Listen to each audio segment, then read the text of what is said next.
Please sit.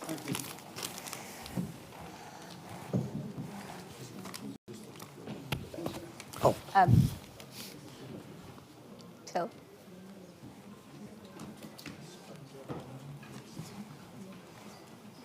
Oh. Excuse me. Oh, I see, to start. Okay, just checking in with our technical team. Are we ready to start? Wonderful. Thank you so much. I'm absolutely delighted to be here with you, and I apologize for our very un-Swiss start.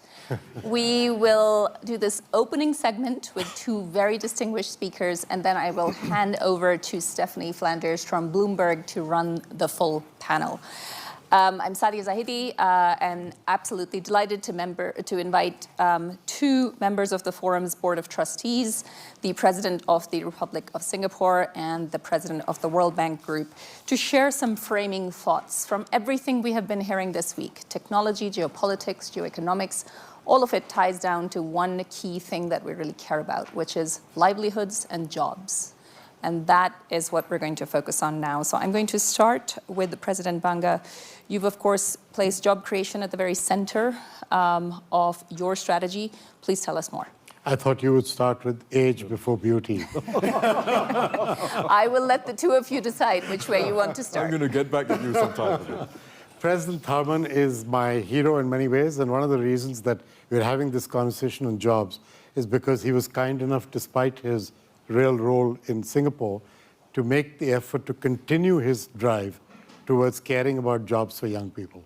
That's actually the real framing. It's about jobs for young people.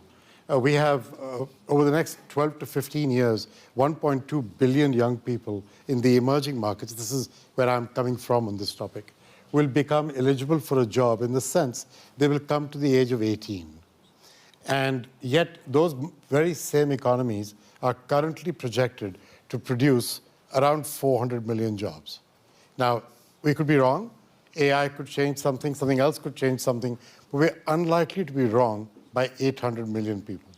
So the issue is we have a real challenge here in terms of getting the right impetus for that growth, while at the same time, the real opportunity that hope and optimism and employed people, whether working for someone or entrepreneurs, that drive, that energy, that optimism, that hope, what it means for our grandchildren, that is the topic of the day.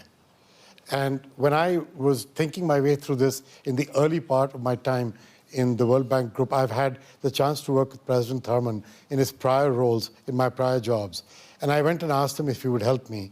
And he thought about it, came back to me very methodically as he is, and said, I will, on the condition we really do this with a drive to put effort and energy and money and capital to work. So the Jobs Council that he's heading for us has come back with some thoughts, and we'll come to that topic. But the principal topic is you need infrastructure, both physical and human capital. You need the right policies for business to flourish, because it is in the private sector that the jobs get created. Government enables, even an outstanding government like Singapore, enables the private sector in Singapore to create jobs. And then if you provide the right catalytic financing for that private sector, particularly micro and small enterprises, which is where the majority of jobs get created, then you create the virtual flywheel, the positive flywheel that you want. Infrastructure and people being educated with the right policies, with the right financial services, and you start getting the job engine going. That's what we're here to discuss, the importance of that opportunity. Thank you very much. A very rapid follow-up question, specific sectors that you are focusing on. So the Jobs Council also, we deliberated a great deal about going to sectors where two things can be kept in mind. One, we do not rely only on the outsourcing of jobs from the developed world to continue to be the primary source of job generation in the emerging markets. Because I think the political and the trade model and the geopolitics that you started your commentary with plays in that space. So we're making a conscious decision to not get into that situation. And then the second aspect was places where the impact of AI, the way it is being discussed, as in big AI, large language models, as compared to the way we are discussing it, which is small AI, delivered at the edge on your computer, in your handheld phone, by local compute, which can help farmers and and healthcare workers and education workers do a better job. Those two criteria were in our system. We came back to 5 sectors. The first one is infrastructure. It's construction, but then what it enables. The second is primary healthcare. The creation of a distributed network of physical and digital clinics with nurses, medical diagnostic technicians, midwives, connected to doctors, connected to regional hospitals. Think of that like a pyramid, which allows resources to be used efficiently with technology to identify things by a doctor that a nurse could not do. Third is agriculture for small farmers, and this is a topic that matters to both of us greatly. He's done a lot of work in his life in this topic. I have grown up in India. I'm a sort of son of Punjab, even though my father was an army officer, and I worked in Nestle for the first few years of my life. We were based in the Punjab, collecting milk from farmers. The tragedy is farmers today don't want to be farmers if they're micro-sized. They sell their farm and they end up as urban poor. An objective to make them access scalable pricing and commodities and technology and markets and get them the benefit of scale, which otherwise they don't lack, is our third category. And the fourth category is tourism, which done well creates the most jobs per dollar invested. And the fifth category is value-added manufacturing, by which I mean no longer just extraction, but a degree of local processing to create quality jobs in those countries. Thank you very much. And President Tharman, you're of course co-chairing the Jobs Council at the World Bank, and you've also been a very strong champion of this entire work around the future of jobs here at the World Economic Forum. Your perspective on this topic to set us up for the conversation. Well, I think just to follow on from what Ajay said, if we think of the largest problems we face globally, security, global health, addressing climate change, addressing all the disruptions we face. And instead of asking geo-analysts, instead of asking people like us, well, what are the problems and how do we solve it? If we instead just ask ordinary people, what's on their minds, right? What's on their minds for most people now is they would like some security in their careers, not necessarily the same job, but the security of a career. They want dignity, the dignity of knowing that they are able to contribute, and they want growth. They want growth through their lives, not just growth while they're in an education system, but they want growth through their lives. Increasingly in older societies, they're very concerned about their retirement years, but their retirement years depend on their years at work. So jobs have to be the centerpiece of addressing a multitude of challenges we face. Start with what's on the minds of ordinary people. And there's so much more to be done because, first, we haven't replicated and scaled up what has already worked in some parts of the world. I don't want to oversell the East Asian story, but some things have worked reasonably well in East Asia. Human capital development, and I don't just mean schools, but I mean starting from early childhood development, starting from in utero nutrition, is critical. And what India is doing now with its aspirational districts, its Anganwadis for maternal and child health, is critical. That's going to have the largest multipliers over a lifetime. And all the studies show that, right? Coming a little downstream into the school system, we still have, and East Asia itself needs reform, we still have an overly academic education system. And this is true for the most advanced countries as well. And it shouldn't be an either or. It's not a binary question. It's a question about providing pathways for everyone to ascend and excel through the pathway that matches their capabilities. Reduce that hierarchy that exists. Frankly, there is a hierarchy all over the world between those who excelled at the academic stream and those who are sort of doing the technical and vocational path. But that's because we haven't provided enough pathways to excellence and mastery within the technical and vocational and applied stream. And we've got to develop that. Actually, that's Singapore's strategy, right? So reduce that binary and that social hierarchy that currently exists, frankly, across the world, but especially in Asia. Downstream, the growth strategies that Ajay was talking about are critical. Some of the strategies that we adopted in East Asia are still relevant for South Asia, for Africa, but have more limited potential. The fact is, manufacturing is now a story of technology, and it's increasingly about advanced robotics and AI. But it hasn't disappeared. Because if you look at China today, if you look at a set of middle-income countries today, Vietnam, Brazil, Malaysia, and some others, right? There's still a lot of manufacturing being done there. That's not top-end, higher-skill manufacturing. It's middle-end, and China is still doing low-end manufacturing using equipment, right? Now, if part of that can be decanted to Africa and South Asia, and it's already being decanted to places like Tamil Nadu in India, right? If some small portion of that can be decanted to sub-Saharan Africa, it's a big lift in manufacturing employment.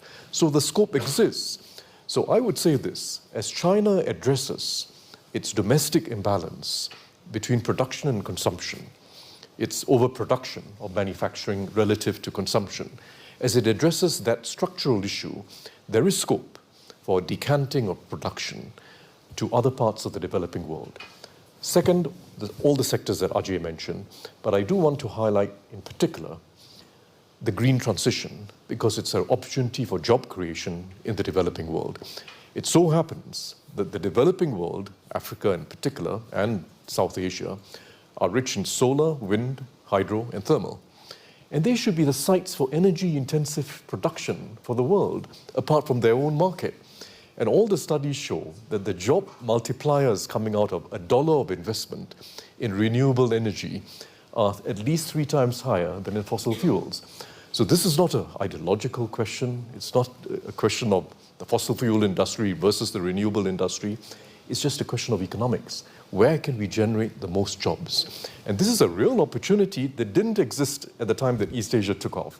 The opportunity of creating jobs, unskilled, semi-skilled, and high-skilled, through the renewable transition. And I just add that to complement what Ajay said about all the other sectors: healthcare, agribusiness, tourism, and so on.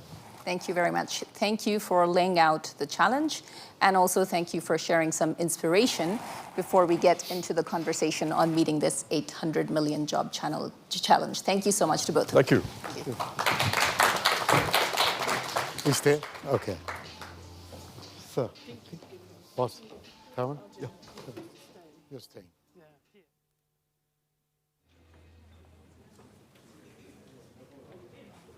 Sorry, no, we have the minister who is...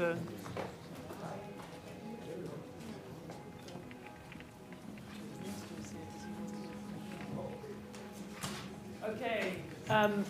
With just a word of apology, along with the other constraints that President Trump has put on these debates, he's even cut the time available to talk about these very crucial, at least right here, this crucial issue of global development. But we're going to go for quality over quantity in our contributions.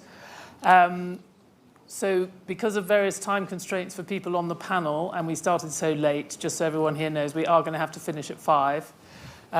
So I'll be asking the panelists to be extremely focused in their contributions. We have the Minister for Finance and Coordinating Minister for the Economy of Nigeria, Wale Edun. Very good to see you. And Tengku Mohammed Taufik, who's the CEO of PETRONAS. Nandan Nilekani, who's obviously co-founder and chairman of Infosys, and also of the structural... Well, anyway, I won't list all these other things. No time. And the Prime Minister of Sri Lanka, Harini Amarasuriya. Thank you very much. Nandan, let me start with you, just because we were just having a conversation, and I know, Tharman has talked about many aspects of this challenge. If we look at somewhere like India, obviously a lot of growth is happening, has happened, but this challenge is probably more evident there than it is in any other country, of combining economic success with the jobs, with the technological change. So what do you think are the critical things for that? No, I think just as we are confronting the impact of AI, which is a technology which will impact jobs, I think we also have to think about what is the technology that will enable systematic creation of jobs and systematic creation of entrepreneurs. So there are 2 things which I can talk about which we've actually done. One is, how do you create structured opportunity for 1 billion people? And for example, today in India, somebody gets an ID. With that ID, they get a bank account. They get a mobile connection. They can start a small vegetable vending location borrowing some money. They can start taking digital payments for what they sell using UPI.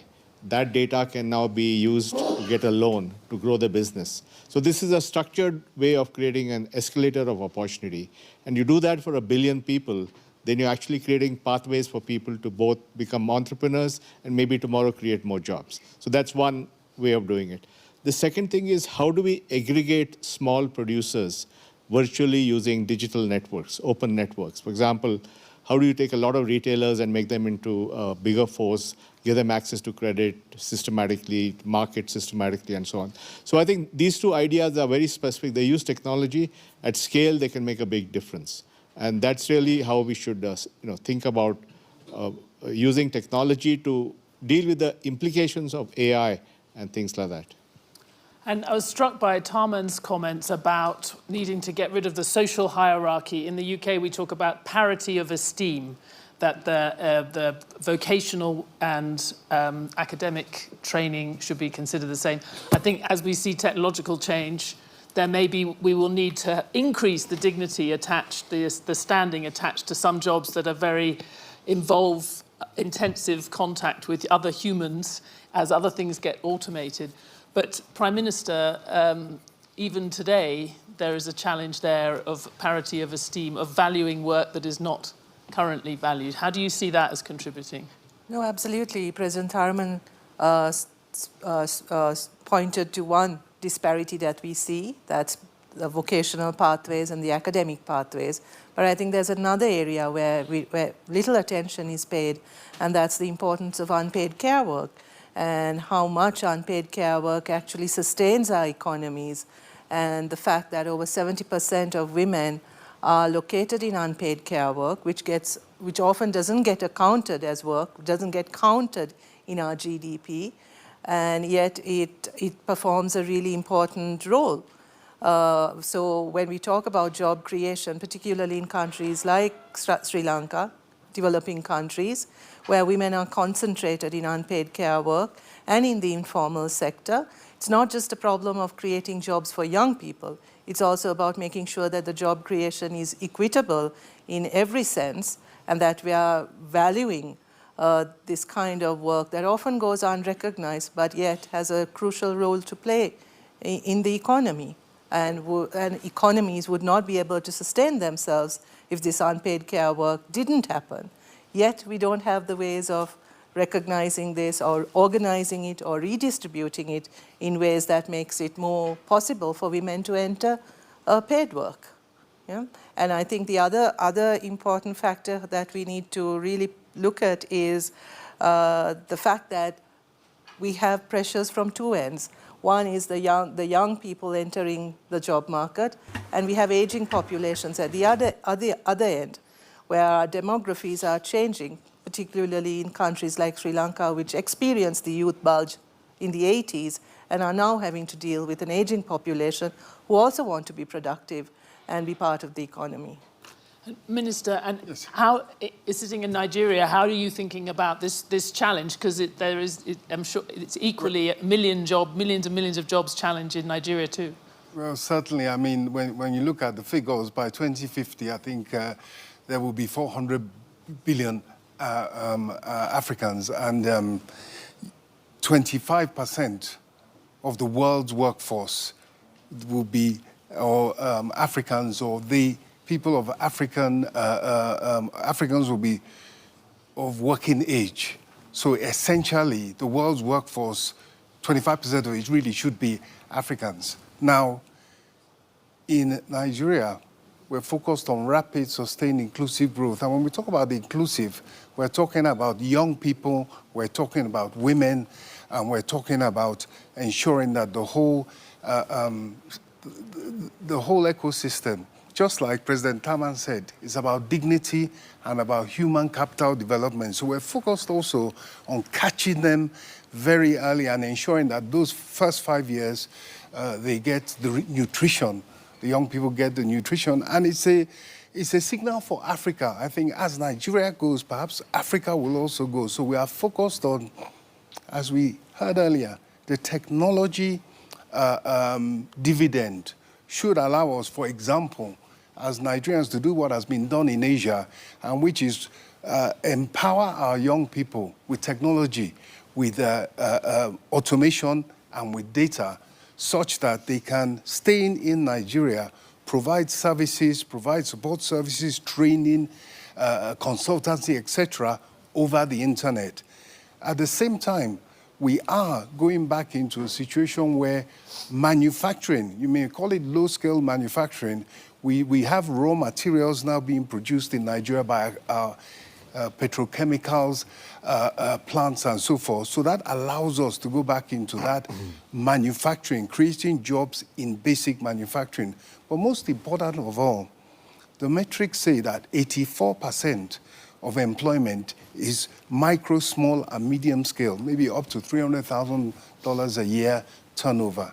And it is in that metric that we have to go down and empower them with finance, and empower them with information and, of course, technology. And that is what we are concentrating on in Nigeria with what we call, it's called a Ward-Based Development Program. So it goes right down to the smallest political unit, the smallest administrative unit in the municipality, identify those operators and empower them to increase productivity, thereby increasing employment. Thank you, Taufik. The Minister talks about getting the dividend of technology, but of course we know that there's also going to be disruption and displacement. How do you see that? How do we make the dividend of technology be not just for a small part of the economy and actually be a job-creating force? Well, I'll try and attempt to answer that very pertinent question at two levels. I don't claim to be a spokesperson for all employers in Southeast Asia. That's well, give it a go. Yeah, 680 million people, last count, amongst the youngest demographics. But technology and innovation is the great equalizer. I think you've seen this evidence right in front of you in Singapore, in Taiwan, where the adoption rates are high. But this is a region with vast differences. We've got internet penetration 80% in some regions, 35% in others. The rate of digital adoption, as a related area, it varies. It's painful as a region to see that you want to pursue the dignity that comes along with urbanization and middle income status. And as policymakers struggle to do this, and I do say struggle, to cope with this conundrum, we are seeing industry by industry. This is the second level, at industry by industry, and I can speak from my context. I'm a state-owned agency. I'm an institution created by law, but we're also tasked to perform a commercial task of delivering energy security. But it's not just the job market has changed. The nature of jobs itself has changed because of the rate of proliferation of something like AI, something that used to take 6 months, seismic interpretation. I'm going to geek out on upstream terminology here, but it now takes a matter of days. The processes that were usually associated with delivering upstream development, where you had to deal with the logistics of deploying vessels, people, that now can be assumed by agentic AI. Now, if you're talking about a company like, in my context, 50,000 people, we took a long, hard look, and we were accused of being quite merciless in pushing through what I called right-sizing, but people still said was a very, very poor excuse for retrenchment. It's not retrenchment. It is literally the jobs that used to be there are no longer there or had to be delivered differently in order to remain competitive and relevant. And this is very difficult to do in a region where you're going to have to deal with maintaining the societal order, so to speak. So policymakers were looking at me and saying, did you necessarily have to do that? The answer as a company, as an enterprise, yes. But also we've responded by saying, in order to prepare the next intake, everything structurally from the sources of human capital that we're going to receive needs to change. The way they're educated, the way they're prepared, the way that they're equipped, needs to change, because the next generation of employment is going to be so vastly different from what we see today. It's going to actually be a complete departure of the standard employment for life, clear career path. It's going to be a mixture of knowledge-based offerings, gig-based economies, rather than the kind of staple you see today. President Banga, I mean, you're listening to this, and you've spent the time on the jobs challenge, and you discussed it at the beginning. I mean, I have to admit, when we first had a sort of prep call for this session, I thought it was slightly odd to be focused on the jobs rather than the growth, because we're so used to thinking about if you support a successful, rapid economic development and rapid growth, then you worry about the jobs after. What is it that we'll have to do differently to make this growth of the future more job creating? I think growth's a necessary condition, but not a sufficient condition for job generation. That's the big insight that's coming out with this technology kind of revolution. That's why, yes, we need growth to get jobs, but growth alone won't do it. Let me just go back to what all four of them have said for a second for you. I went through this very quickly in the opening, but when I said infrastructure, I sort of very quickly said physical and human capital. And in physical, I said bridges, roads, airports, power, digital, it's all there. What Nandan talked about, digital public infrastructure, is one of the critical infrastructures in enablement. But electricity is even more basic. So let's talk Africa, where Wale is from. Africa has 600 million people without electricity. I'm not talking brownouts. I'm talking no electricity.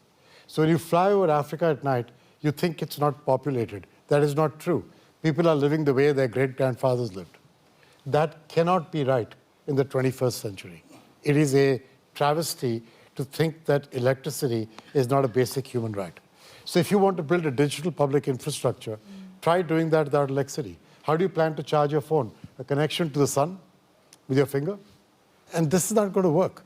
So a very basic commitment is electrification. Sure. So we've talked about getting to 300 million people by 2030 with electrification. And I'm not talking about one solar cell with one fan and one light in the house. That's not productive.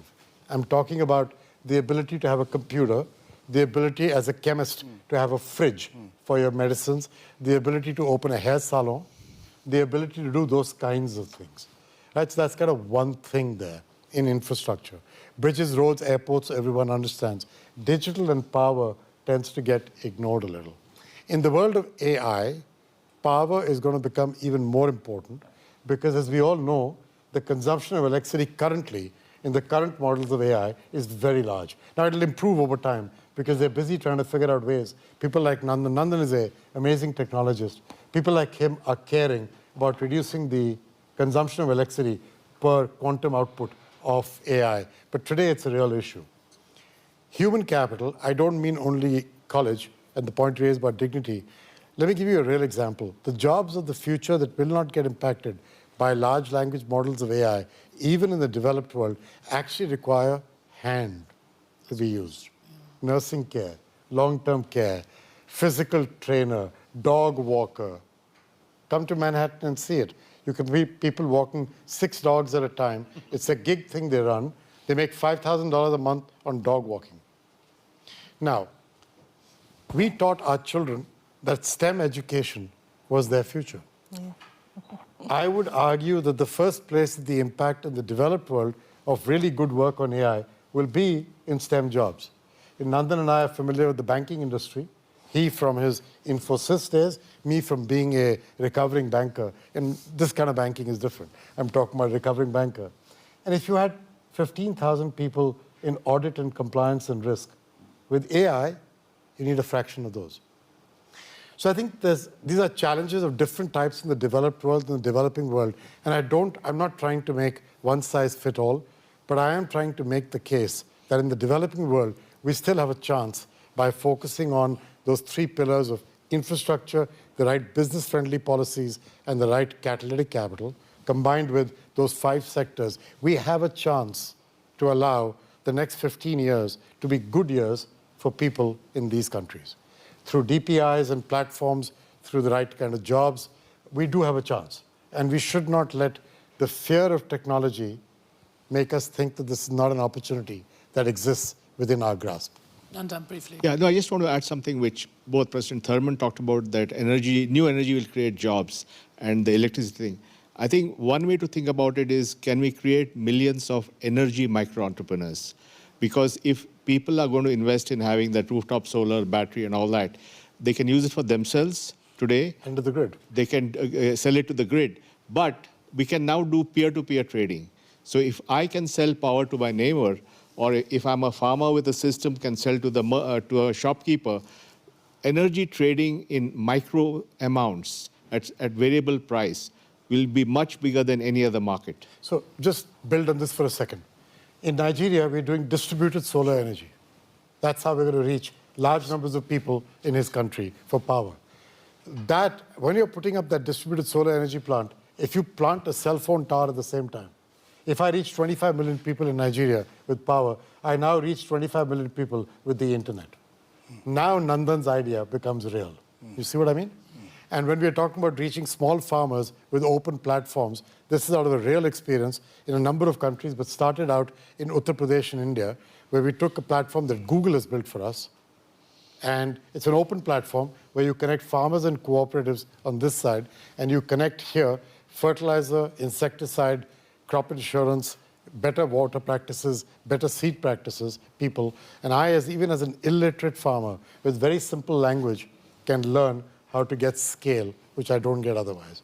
That's the kind of stuff that I want to get it to the social infrastructure that goes with all the things that you've talked about, because if you think about the kind of jobs that you've described, in many countries now, they are the least well-paid, the least valued, the least secure. Possibly the dog walkers in parts. The dog walkers that you see in Central Park, perhaps not. I don't want to divert you. I was talking about the developed world. What I'm really focused on is jobs in the developing world. I'm not creating low-paying jobs in the developing world. Yes, no, I get that. But I think it's still an equivalent thing that we have to think about what is the social contract that goes with these. We're talking about creating jobs in infrastructure, in healthcare, in power, in skilling, in tourism, in agriculture. These are as good jobs as any other. Don't get me wrong, we are not talking about creating poor quality jobs. We're talking about creating excellent quality jobs. I was giving you that example in a different context, where you talked about the dignity of labor and the dignity of jobs. And I said, in the developed world, in response to that, you will find some of the jobs that will stay unimpacted by AI may actually be jobs that in the past we thought were not high quality. Right. That's the developed world. But I'm a developing world focused guy. I don't belong. But isn't that also true? I don't see why it wouldn't also be true in many developing countries. Yes, you're pointing to the core jobs in electricity and other areas, but as you pointed out, there will, a lot of those jobs will also have gone. Many of those white-collar jobs or white-collar jobs that might have been created in the future in the developing countries may now not be created. And we'll be talking about the 5 sectors we've talked about are very specifically chosen to not get the same impact. Think about the sectors. We talked about infrastructure, talked about healthcare, talked about agriculture for small farmers, talked about tourism and value-added manufacturing. Where do you see business process outsourcing and back offices? And I'm not talking about that. We're trying to create really good quality jobs in sectors that are relatively insulated for the next 10 to 15 years, not for 50. We will have to play that game, but not today. Okay. So, Minister, yes. But thank you very much. But I think what we must not miss out is, yes, we are looking for jobs, we're looking for employment, but a lot of it is informal. So we do have to go down to that informal sector. And I would like to mention here that we do count a lot on the fact that we have to provide power, we have to provide electricity. And the Mission 300 World Bank AFDB initiative to provide 300 million Africans with power by 2030 is a key component of building up that momentum to provide the resources, to provide power that will increase productivity and create jobs. So yes, we do have the formal sector, but there's a big informal sector that just needs to be empowered. And by the way, I said 400 billion Nigerians. If I made 400 million Nigerians, 2.5 billion Africans. Otherwise, it would be impossible. That would be a bigger panel. We'd need a longer panel for that, I think. Thank you. Prime Minister, I'm interested. I mean, we have got to the informality point, which I know that it was also in the Future of Jobs report. Is there a change in the social contract, or how do we make these informal jobs, which will be a big part of the future jobs? I mean, I think it also involves recognizing that people's lives involve lots of different aspects which often get undervalued or devalued and are put into sort of the informal sector or the care sector and are not regarded as important. You talked about dog walking, and dog walking is going to continue as long as people... Unless you get a robot. Unless you get a robot, but that's not going to have the same impact. But kids need to be cared for. There's food that needs to be cooked, clothes that need to be washed. All of this is also part of people's lives, and there are people who do it. And how do we make sure that that's recognized, that's factored into how the economy is planned and how we think about jobs? I think that's equally important because some of the hierarchies that we talk about leave out many of these critical aspects of people's lives that are essential for the sustenance of human life and human relationships. And I think we need to bring a focus on that as well when we talk about job creation, because why do we create jobs? We need jobs to make people's lives better. Then let's account for all the different types of jobs and the work that people do to make our lives better, and not just focus on particular sectors. Thank you, Taufik. I'm going to give you the last word, but partly because I know you were one of the people who has to try and go through the Trump traffic to get out of town. Yeah. But what is it that governments in your country, but also across the developing world, how can they support employers like you in this challenge? I think the President has already addressed that. I think that, to me, the two biggest priorities, one is energy security. As an energy executive, I think looking at energy security and affordable energy, unleashing the potential that is, in the context of ASEAN, the 680 million people, is going to be absolutely critical. So the first thing they need to do is make sure that they create policies that enable the large-scale investments, whether it is cross-border grids or the enabling of flexible, smarter grids that will unleash SMEs. And by the way, SMEs, 80 to 85% of most of the economies, at least in our region. And this is where a lot of the informal economies I see are being mirrored in Africa. The second, I think, is preparing human capital for the... It is. We tend to hold on to traditional beliefs that STEM is resilient. It's a bulletproof career. But eventually, what is going to be routine, what is going to be repetitive, is going to be dealt with by something else, whether that's automation, we've seen that, whether it's robotics, whether it's now going to be AI, agentic or otherwise. We've got to prepare the workforce for that. And I think at risk of sounding ominous, we cannot allow the jobs debacle to even widen the inequity gap. And I think that's exactly what President Banga is referring to. So even as we preserve as an employer our ability to remain competitive, that we're remaining mindful. And we're trying to start as far back as possible in that human capital funnel. We're working with government to train them to be AI literate.